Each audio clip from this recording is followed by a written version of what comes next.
Prezident paýta ýygynyň depkiniň güýçlendirilmegini talap edýär. Ýygymçylar paýta ýok diýär, mejbury zähmet agdalmaýar. Türkmenistanyň prezidenti Serdar Berdimuhammedow ýekşenbe güni geçiren hökümet mejlisinde oba hojalyk resmiýetlerinden şu günler ýurtda dowam edýän paýta ýygynyň depkiniň güýçlendirilmegini talap etdi. Adatyk radiosynyň habarçysy bilen anonim şertlerde gurrundaş bolan marly paýtaçylar bu ýyl Sewitin gowuçy meýdanlaryna paýtanyň hasylylygynyň pes bolanyny aýdýarlar. Bu ýyl paýtanyň hasyly öten ýyl kysyndan pesi per ýyl paýta möhümine gatnaşýan marly ýygymçy Adatyk radiosynyň habarçysyna gurrun berdi. Şu günler Türkmenistanyň nowatdaky paýta ýygym möhümi we buğda ýekiş möhümi dowam edýär. Prezident Serdar Berdimuhammedow 16-njy oktýabrda geçiren hökümet mejlisinde oba hojalyk buğdany gödäwçilik edýän orunbasaryny we vilayet häkimlerine ýüzlenip dowam edýän ekiş möhüminiň hemde paýta ýygymynyň depkiniň güýçlendirilmegini ümit çekdi. Şundan möhümleýin ulanylýan oba hojalyk tehnikalary, kabul ediş harmanhanalary, paýta rasalaýjy karhanalar bökdönüşli iş edilmelidir. Ekrançylaryň öndürüjülükli zähmet çekmekleri üçin ähli zerur şertler döredilmelidir diýip Türkmenistanyň döwlet habarlar agentligi Berdimuhammedowyň sözlerini getirýär. Ýöne marly daýhanlar gowuçy meýdanlaryna ýyda getmek üçin zerur şertleriň döredilmeýändigini aýdýarlar. Mineral dökünleri we ekrançylyk suwlary öz wagtyny üpçün edilmeýär diýip bir ýerlik kärini Adatyk radiosynyň habarçysy bilen gurrundaşlykda aýtdy. Galberti de paýtaçy kärenetler gowuçy ösdürip ýetişdirmekde zerur bolan agry tehnik kadrlaryň wagtly bir jaý edilmegini gazanmakda dökün suw we tehnikal ýeterligine ýa bolmak üçin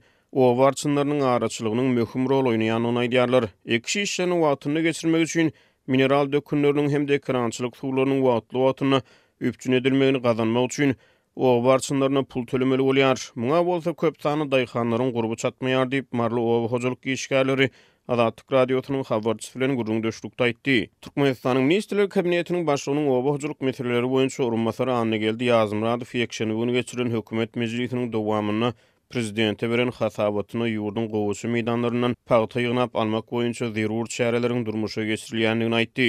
Döwlet gödäwçiligine media serişdeleri ýurdun gowuçy meýdanlaryndan paýta hasyny ýygnap almakda döwrewap kombaynlardan netijeli peýdalanýanyny aýdýar. Adam hukuklaryny goraýjy halkara gurumlar Türkmenistanyň hökümetiniň paýta önümçiligini mejbur zähmetten peýdalanmakda tanqid edýärler.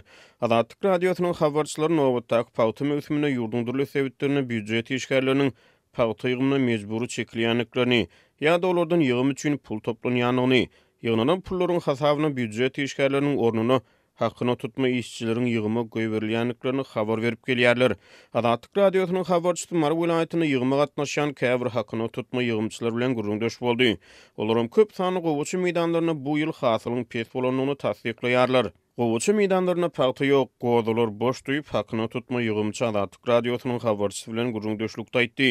Türkmenistanyň paýtaçylyk pudugyny mejbur zähmetten peýdalanmagy bilen bagly alaldylaryň arasyna Birleşen Ştatlar 2018-nji ýylyň 18-nji maýyna Türkmen paýtasynyň hemde Türkmen paýtasynyň öndürilen islenlik önümiň Abaşa import edilmegine gadaganyk girdi. Bu gadaganyk kenizem öz güýjünde galýar. Türkmen hökümeti ýurdun paýtaçylyk pudugyny mejbur zähmetten peýdalanmagyny ne tasdikleýär ne de inkar edýär.